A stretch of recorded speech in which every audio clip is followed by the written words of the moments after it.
ಕುಟುಂಬನ ನಾಶ ಮಾಡ್ತಿದ್ದಾನೆ. ಜನಿ ಹೇಳಿಲ್ಲ ನಿಮಗೆ, ಅವನು ಅಮ್ಮ ಮತ್ತು ಆಂಟೋನಿನ ಸಾಯಿಸ್ತೀನಿ ಅಂತಿದ್ದ ಅಂತ. ಒಂದು ಬ್ರೌನ್ ಕಾರ್ ಗುದ್ದಿದ್ದು ಆಕ್ಸಿಡೆಂಟ್. ಅದು ಯಾರು ಅಂತ ಪ್ರೂವ್ ಮಾಡೋದಕ್ಕೆ ಎವಿಡೆನ್ಸೇ ಇಲ್ಲ. ಅದು ಯಾರು ಅಂತ ನಿಮಗೂ ಗೊತ್ತು, ನನಗೂ ಗೊತ್ತು. George Peter. ಅವನನ್ನೇನು ಮಾಡೋಕ್ಕಾಗಲ್ಲ. ಮತ್ತೇನಾಗ ನೀವು ಕಾಕಿ ಹಾಕೊಂಡು ಜನಗಳ ರಕ್ಷಣೆ ಮಾಡ್ತೀನಿ ಅಂತ ನಾಟಕ ಆಡ್ತಿದ್ದೀರಾ? ನೀನು ಹೋಗಿ ಅವನ ಕಾಲು ಹಿಡ್ಕೋ, ಕಾಲು ಹಿಡ್ದು ಬೇಡ್ಕೋ ನನ್ನನ್ನು ಬಿಟ್ಬಿಡಿ ಅಂತ. ನನ್ನ ಕೈಯಲ್ಲೇನು ಮಾಡೋಕ್ಕಾಗಲ್ಲ. ನೀವೇನಾದರೂ ಮಾಡಬೇಕು ಅಂದರೆ ನಿಮ್ಮ ಬ್ಯಾಡ್ಜ್ ಮೇಲೆ ಹಾಕೊಂಡಿರೋ ನಿಮ್ಮ ಅಪ್ಪನ ಹೆಸರು ಕರೆಕ್ಟಾಗಿರಬೇಕು.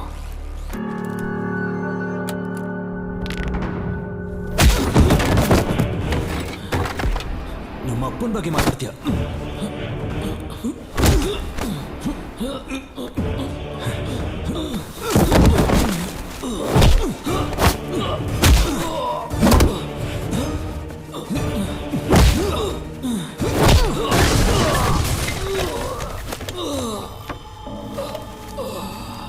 ಮನೆಗೆ ಹೋಗೋ ಕಷ್ಟ ಆಗ್ಬೋದು. ಪೊಲೀಸ್ ಗಾಡಿಯಲ್ಲಿ ಡ್ರಾಪ್ ಸಿಗುತ್ತೆ.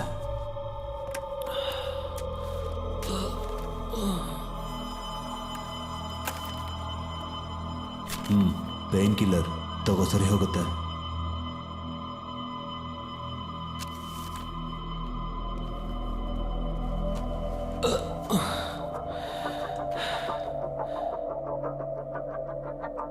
ಇದಕ್ಕಿಂತ ಹೈ ಡೋಸ್ನ ಆದಷ್ಟು ಬೇಗ ನಿನ್ನ ಕೊಡ್ತೀನಿ.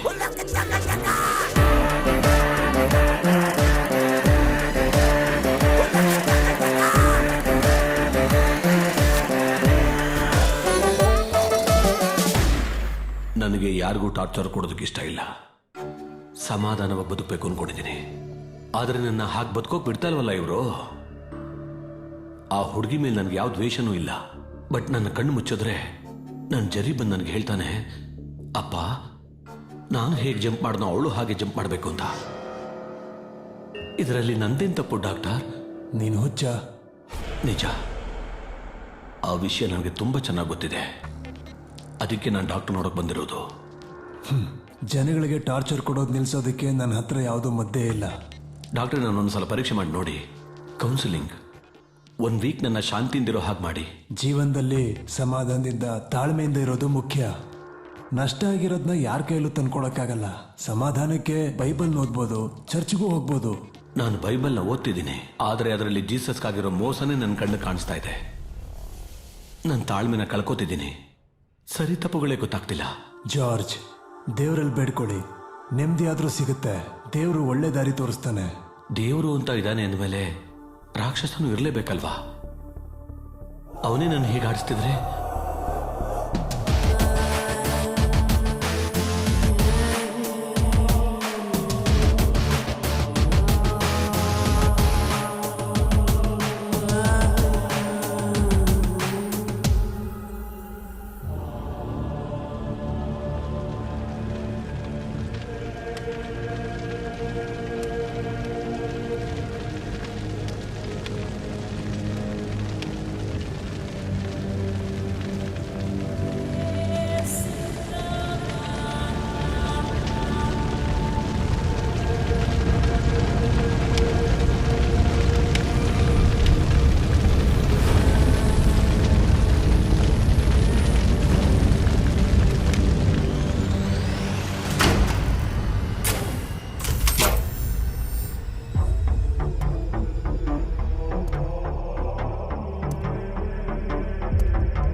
ನಿನ್ನ ಹಿಂದಿರೋ ರಕ್ತ ಇನ್ನೂ ತಣ್ಣಗಾಗಿಲ್ಲ.